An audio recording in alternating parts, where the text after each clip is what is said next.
corporate whistleblowers be offered a financial incentive? That's a proposal being considered by the federal government in order to tackle multinational tax avoidance. To discuss this proposal, we're joined today by Herbert Smith Freehill's partner, Andrew Eastwood. Thank you for joining us. No problem. Whistleblowing is an issue gaining more attention in corporate Australia. Are there regulatory factors driving this? I think there are 2 points that are worth mentioning. The first is that at the moment, in terms of a number of major regulatory investigations, we've seen that whistleblowers have been a key source of information for the regulator. And so under-resourced regulators are increasingly seeing whistleblowers as an important source of information to uncover and to prevent wrongdoing. The second point is to see this in the context of the current regulatory focus on corporate culture, which we see in Australia and overseas. Regulators see culture as being one of the underlying drivers of alleged misconduct. And so culture, we know, is a difficult thing to pin down, but when ASIC talks about culture, it often talks about whistleblowing.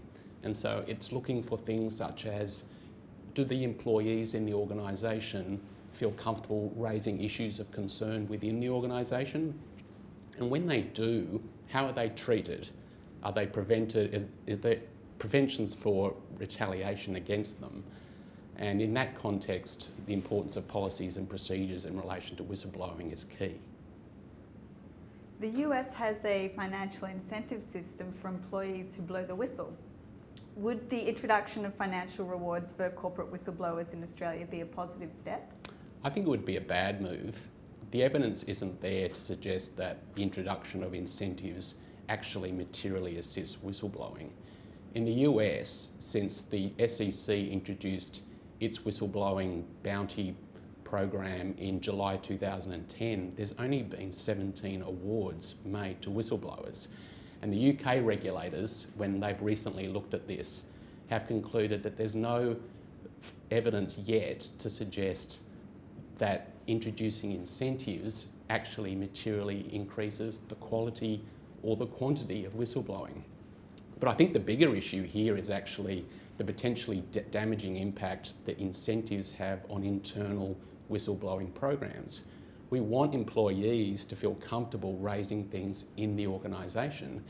And if we introduce incentives where people get a bounty if they report to an external regulator, the concern has to be that rather than reporting internally, employees might sit back, wait until the conduct gets more serious, and then cash in. I think the other issue to mention, of course, is the risk that introduction of bounties actually increases the risk of further baseless reports by persons claiming to be whistleblowers. What are some alternative approaches that the Australian government could consider to encourage whistleblowing and protect whistleblowers?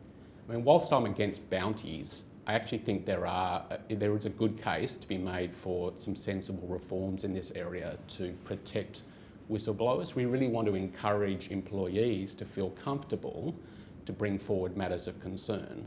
And so in that context, it makes sense to me at least that the protections that should be available for private sector whistleblowers should be the same as we have in the public sector.